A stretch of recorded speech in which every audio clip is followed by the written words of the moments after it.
Alors dans cette vidéo, je vais faire une revue de main sur Hold'em Manager avec comme thème l'utilisation des bloqueurs au PLO. Alors je pense que la plupart des joueurs sont familiers avec le fait de barreler un as naked sur un flop monocolore, sur le fait de barreler des pocket pairs avec quinte possible au board. Mais bon, je pense que l'utilisation des bloqueurs est beaucoup plus complexe et intéressante que ça. Et on va avoir pas mal de situations, je pense, assez intéressantes dans la suite de la main. Alors on va commencer par des spots assez standards. Donc ici, un spot où je barrel le naked ace sur un flop avec que des trèfles. Alors je pense que ce qui est intéressant, c'est le sizing au flop. Donc je fais 300 dans 800. Faire un sizing plus important n'a pas vraiment de sens. On veut avoir le maximum de fold, enfin la plus grande fold equity en ayant un sizing assez faible. Je pense que la différence de fold equity sera relativement négligeable selon un sizing de 300 ou de 600. Et bon, évidemment, ça incite éventuellement plus de bluff raise, mais avec le bloqueur, je pense que les bluff raise seront beaucoup plus rares et on a toujours la possibilité de 3 bet bluff ce genre de board.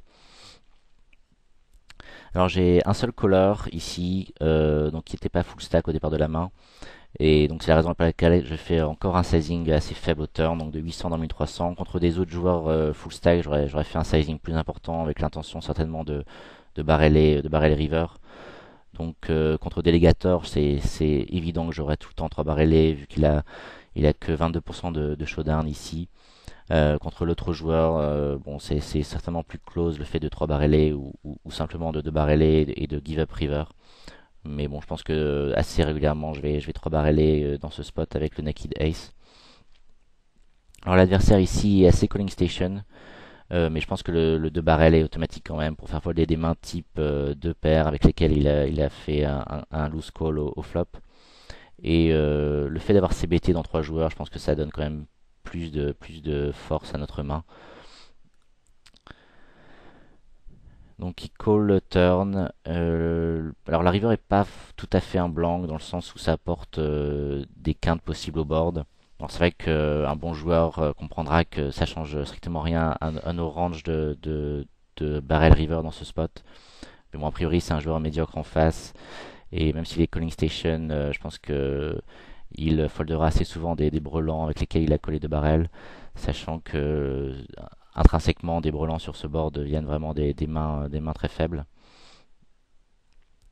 Et donc je shove river, je pense que c'est un sizing assez correct pour avoir une fold equity décente, donc sachant qu'il lui reste en gros 2 tiers du pot à la river. Alors on va continuer sur des spots encore une fois assez standards de barrel avec des bloqueurs. Donc ici je flatte paire de roi au bouton, donc j'aurais pu 3-better vu les stats des joueurs. Je pense que c'est un 3-bet en fait, sachant que l'ouvreur est très loose, que le caller est assez loose, 3-bet beaucoup, donc 14,4% de 3-bet, donc a priori son range de flat va être ici très médiocre. Tout le monde check jusqu'à moi, donc évidemment je bet flop avec l'intention de 3 barreler sur des cartes, sur des blancs. Donc on voit que The Donator est assez calling station ici, mais bon, dans leur range sera souvent des mains type 2 paires ou tirage de flush draw, ce genre de main, donc le 2 barrel est automatique. Et en termes de sizing, je pense que là encore, c'est meilleur de ne pas utiliser un sizing trop important pour avoir de la fold equity river sur un barrel.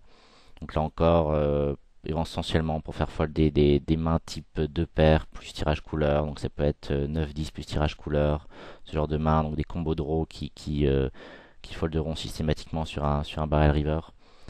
Euh, donc on va continuer sur des spots donc directement de bluff avec des bloqueurs. Donc ici je trouve paire de roi single suited, donc une paire de roi descente avec roi dame en plus.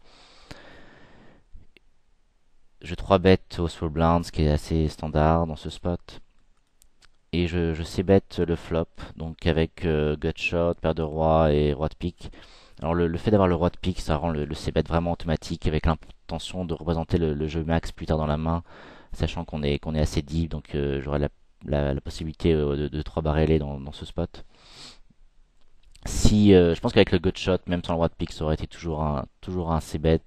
Mais si j'avais une main type roi-roi 5-6 par exemple, sans le roi de pique, j'aurais pu check-folder ce flop. Mais je pense que ici, avec le roi de pique, c'est vraiment indispensable de CBT et de pouvoir bluffer plus tard dans la main les piques. Alors, Cork qui fait un sorte de min raise turn, donc ce qui est assez bizarre comme ligne. Et donc j'ai décidé de chauver ici en bluff avec le bloqueur. Alors il y a plusieurs choses. Je pense que d'une part le fait je pense qu'il y a très peu de joueurs qui vont raiser pour value, même les secondes couleurs max dans ce spot. Euh, je pense que les quelques très bons joueurs vont raiser pour value et aussi pour induire des moves justement de bloqueurs, mais ça reste très rare. Et en termes de sizing, là encore, je pense que les joueurs ont souvent tendance à faire des sizings faibles en bluff et plus importants avec euh, avec le jeu max ou en value avec un très très bon jeu. Simplement parce que contrairement à nos limites, on a beaucoup plus besoin de protection, ne serait-ce que par exemple ici face à Brelan Max. Donc je pense que typiquement les joueurs vont adopter un sizing plus important en value même sur ce board. Alors j'aurais pu me contenter d'un min raise, éviter de partir à tapis, sachant que j'aurais pu folder sur un 4 bet.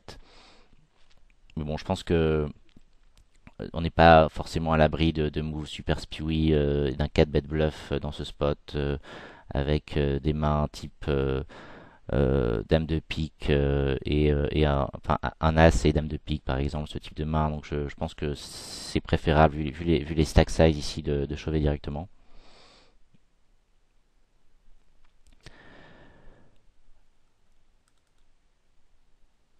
Alors on va voir des thèmes un peu différents par la suite, donc un peu moins standard.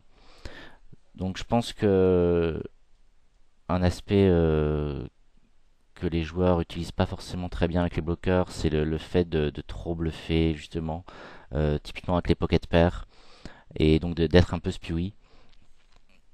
Donc ici, je suis fait face à trois joueurs, donc j'ai collé au flop au bouton.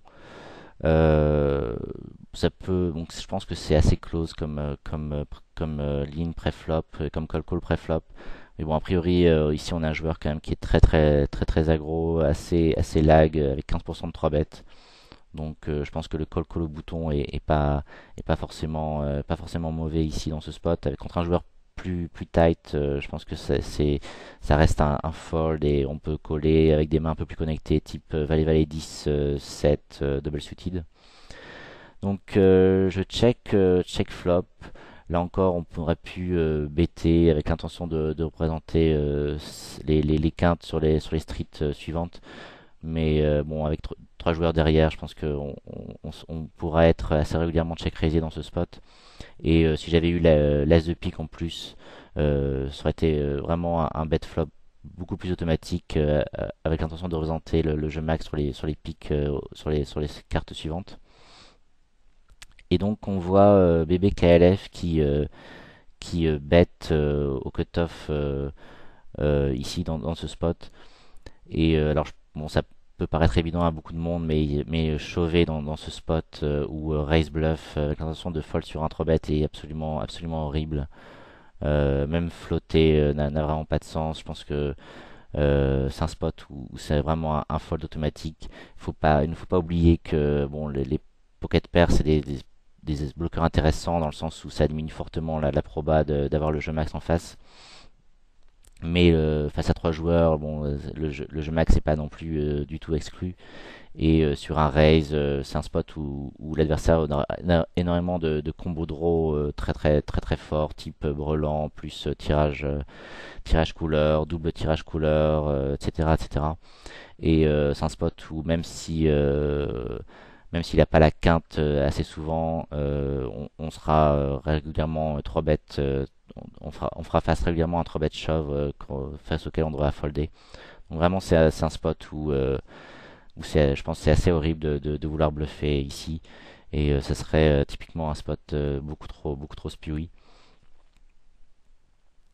Et donc on voit que, en l'occurrence, que l'adversaire avait une main énorme, donc avec jeu max et double tirage de couleurs.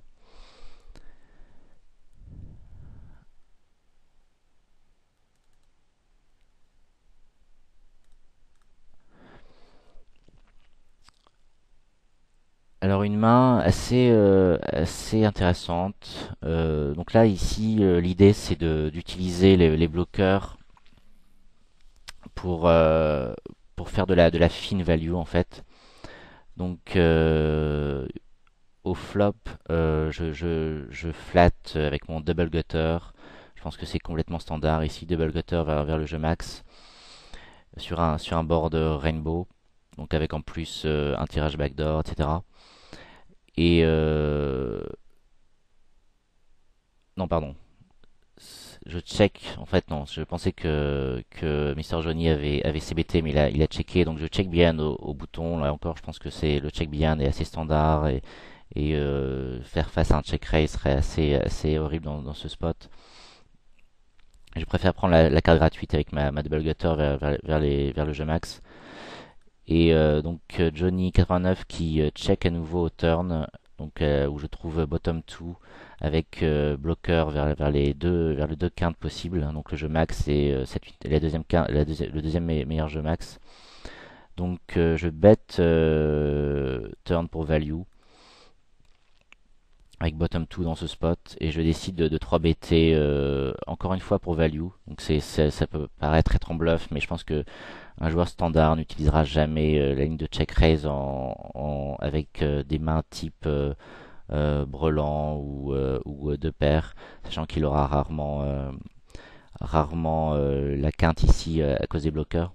Donc le 3 bet ici avec un faible sizing là encore, c'est à la fois pour value face à des tirages et lui laisser la place de chauver justement avec des tirages ou lui laisser la place de chauver avec un bloqueur type paire de 8 en main.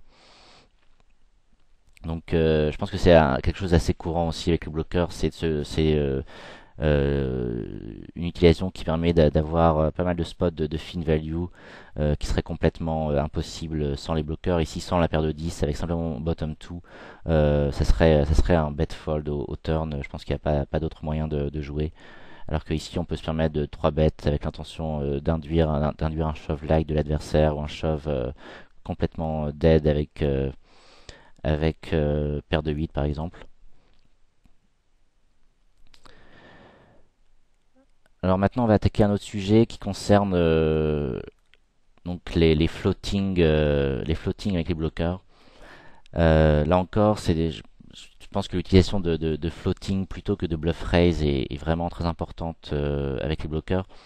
Je pense que on va utiliser des lignes float plutôt que bluff raise dans deux cas en fait. Le premier cas c'est la main ici lorsqu'on a un peu d'équité qu'on n'a pas envie de perdre sur un 3 bet.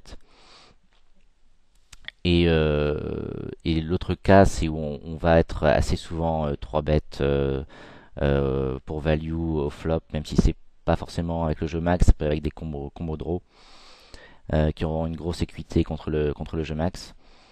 Donc je pense qu'ici le flat est vraiment indispensable et bluff raisé avec l'intention de folder sur le 3 bet et je pense que ce serait assez horrible, sachant que encore une fois c'est un spot où l'adversaire peut avoir pas mal de combos draw euh, contre lesquels on a une équité relativement décente. Donc type Tom 2 et tirage de couleur par exemple. Euh, et en revanche, ici, je pense que on peut se permettre de bluff raise turn. En plus, il fait un sizing assez faible qui là encore est souvent signe de faiblesse et de main plutôt type combo draw que justement jeu max. Alors après, je décide de shove river. Je pense que bon, évidemment, là encore, moi, je peux représenter tout à fait un combo draw avec tirage de couleur max sur un raise turn.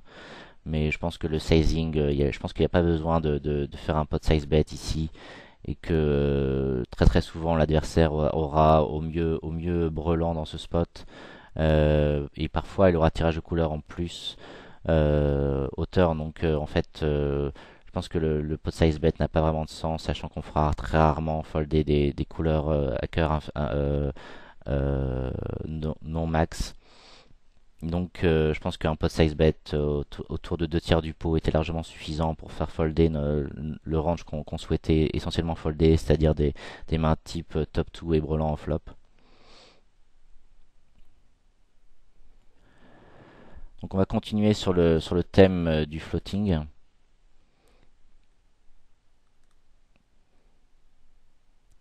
Donc ici j'ouvre paire de rois au cutoff, ce qui est complètement standard.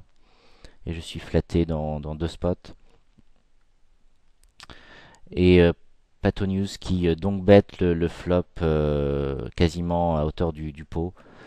Donc je pense que c'est une situation où le raise est pas forcément indiqué. Là encore, je pense que l'adversaire aura régulièrement des combos de draw qui seront prêts à partir à tapis au flop. Et donc on a plutôt intérêt. Donc ici on a à la fois le bloqueur donc possible vers la couleur max au turn ou au moins sur les streets suivantes, en plus des bloqueurs immédiats vers le jeu max. Donc je préfère le float ici avec l'intention de barreler évidemment les cœurs a priori sur deux streets plutôt que de raise flop, sachant que l'adversaire aura régulièrement des combos de draw dans son range avec lesquels il pourra 3-better. Et même si on a très très peu, on a zéro équité dans ce spot, contrairement au spot précédent, je pense que le float reste meilleur qu'un bluff raise au flop, sachant que on pourra faire face assez régulièrement à un 3 bet avec un combo draw au flop.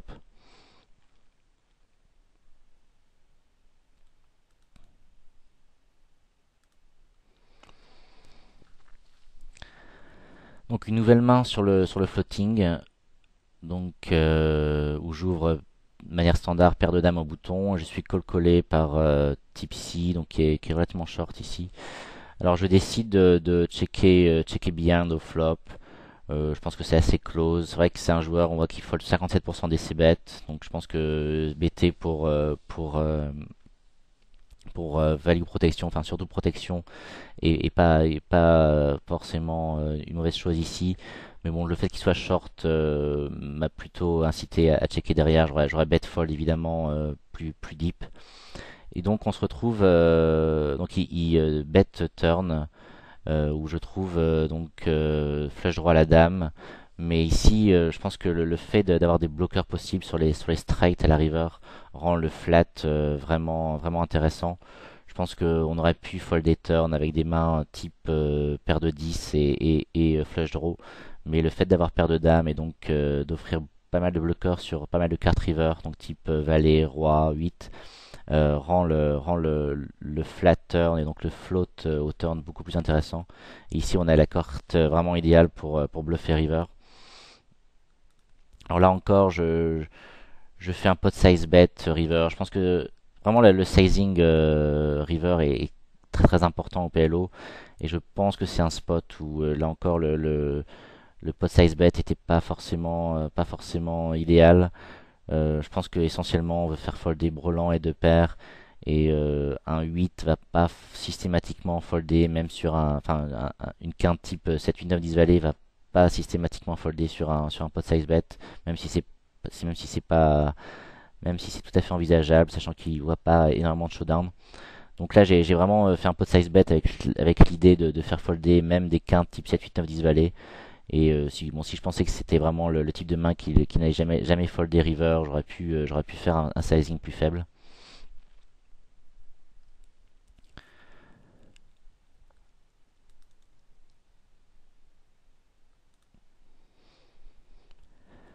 Donc ici, toujours sur le thème du floating, donc j'ouvre paire de valet avec 10-5 suited et je flatte le 3 bet. Donc c'est un flat du 3 bet relativement loose, mais bon, on est quand même assez deep dans ce spot, donc on peut se permettre de flatter quand même plus de mains. Je trouve un spot où donc avec la paire de valets qui peut me donner pas mal de bloqueurs sur les quinte au turn. Donc ici, je peux éventuellement raise flop en bluff, avec évidemment l'intention de folder sur un 3-bet. Mais je décide là encore de flotter, sachant que c'est aussi un spot où l'adversaire peut 3-bet assez régulièrement avec des combos draw, etc. Et là encore, je décide de pas être spewy de ne pas chauver turn face à une mise assez importante de l'adversaire. Donc là encore, je pense que c'est un spot où c'est vraiment horrible d'être spewy de raise simplement avec des bloqueurs dans ce spot. Et c'est vraiment très important de réaliser les spots où bluff raisé est complètement spewy et les spots où les bluff raise, même sans équité, peuvent être vraiment très intéressants. Alors maintenant, on va parler d'une autre catégorie d'utilisation des bloqueurs, qu'on a un tout petit peu vu déjà dans certaines mains, c'est la représentation d'outs plus tard dans la main, c'est-à-dire des spots où on n'a pas de bloqueur immédiatement sur les jeux max, mais pas mal de cartes au turn vont nous offrir des bloqueurs justement sur les jeux max. Donc ça permet ça permet d'avoir des situations de bluff raise au flop par exemple, avec l'intention de représenter les jeux max au, euh, au turn et à la river. Donc ici, je fais face à un limp au small blind de get down and go et je décide de raiser au big blind et je c-bet ce flop.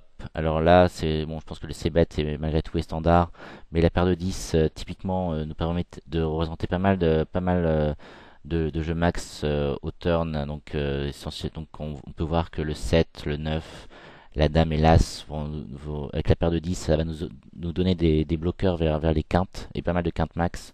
Donc je pense que c'est un bon spot pour CBT flop avec l'intention de barreler toutes les cartes qui nous donnent des possibilités de bloqueurs vers les quintes. Et bon, de manière standard, je 3 barrels ce spot avec des bloqueurs vers le jeu max.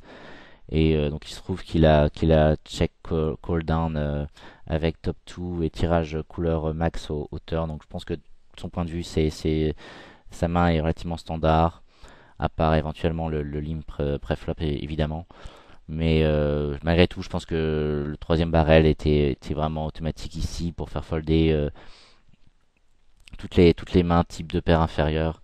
Et je pense qu'on était plutôt vers le top de son range ici dans ce spot.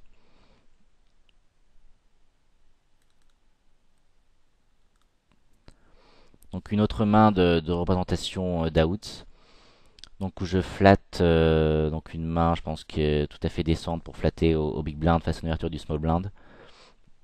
Donc là, je pense que c'est vraiment une situation que pas beaucoup de joueurs, enfin c'est le type de bluff raise que pas beaucoup de joueurs font, mais qui est vraiment indispensable à mon avis, en tout cas en high stakes. Donc on voit qu'on a ici paire de valets, donc qui va nous offrir des bloqueurs vers les quintes et l'as de pique qui va nous offrir le bloqueur vers le jeu max, la couleur max à pique. Donc c'est vraiment une situation où même si on a absolument zéro quitté quasiment au flop, c'est une bonne situation de bluff raise avec l'intention de représenter énormément de cartes turn et river. Donc ici il y a le roi de trèfle qui tombe au turn. Donc là encore, je pense que il faut absolument de barreler ce spot, sachant que ça nous offre encore plus de bloqueurs possibles vers les quintes. Et c'est important de pouvoir 3 barreler les possibilités de jeu max river. Et sur un flat au flop, je pense qu'on a quand même pas mal de fois d'équité, sachant que ça sera assez souvent des mains, soit des mains moyennes faites, soit des draws. Et je pense que le barrel turn aura pas mal de fold equity intrinsèquement, mais grâce au bloqueur, on aura encore beaucoup de mains à représenter river et donc beaucoup de possibilités de fold equity river.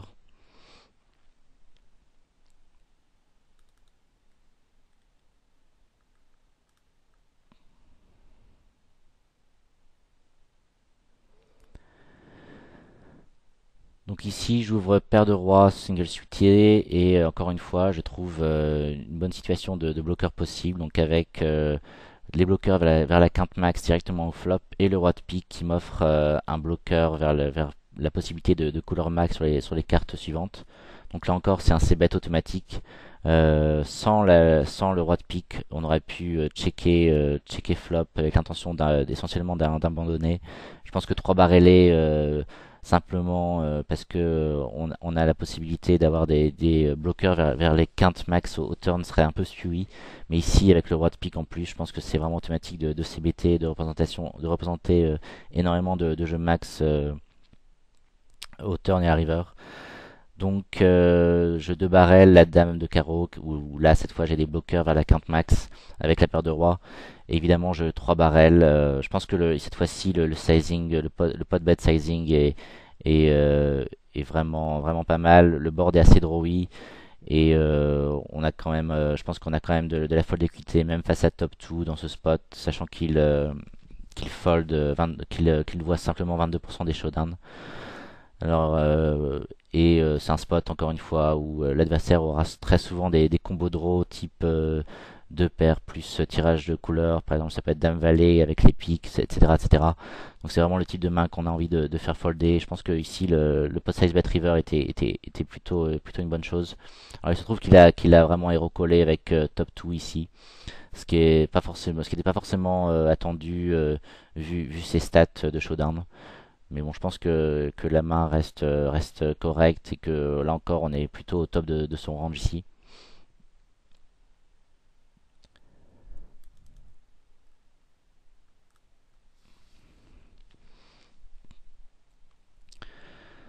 Donc encore une main sur la représentation d'Aouts, je crois. Ouais, donc c'est un spot où je c-bet flop. Alors, il a des stats vraiment hyper aggro.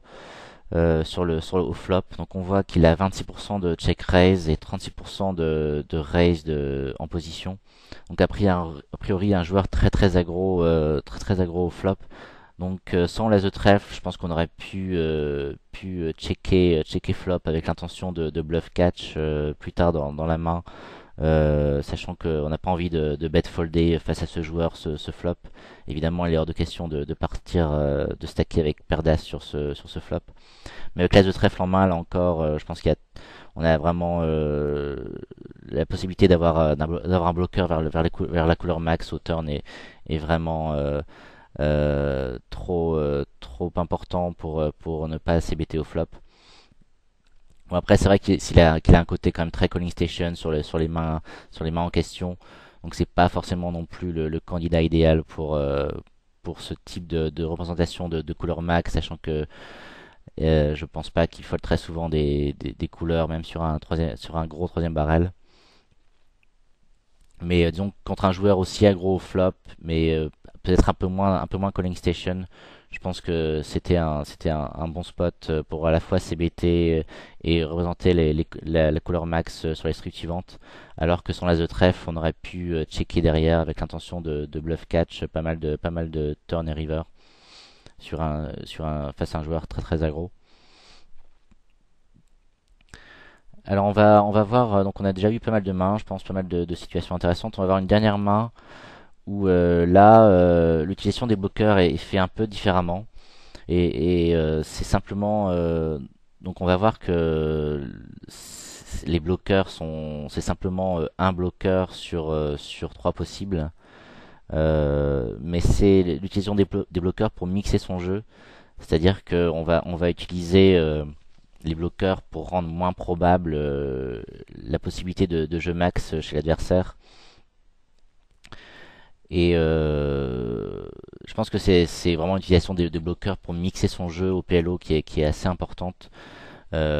Contrairement au No Limit où si on repense à ma vidéo sur les ranges, on parlait plutôt de bluff avec le bas de son range, si on se réfère à la théorie des jeux, je pense qu'au PLO, la possibilité de bloqueur rend cette approche beaucoup moins valable en fait. Et on va préférer avoir des cartes qui diminuent la possibilité de jeu max dans l'adversaire, même si on n'est pas forcément dans le bas de notre range. Alors c'est une utilisation aussi possible. Donc j'ai pas montré de main dans ce cas, mais rapidement, par exemple, si on call un raise hors de position avec des mains type As Roi Dame X et que le flop vient 5-5-8 ou 4-4-8 par exemple. Et si on a un adversaire qui va régulièrement bet coller avec paire d'As, paire de Roi au flop, je pense que c'est un bon spot pour check raiser en bluff avec As Roi Dame, donc il offre des bloqueurs justement vers les grosses paires type paire d'As, paire de Roi.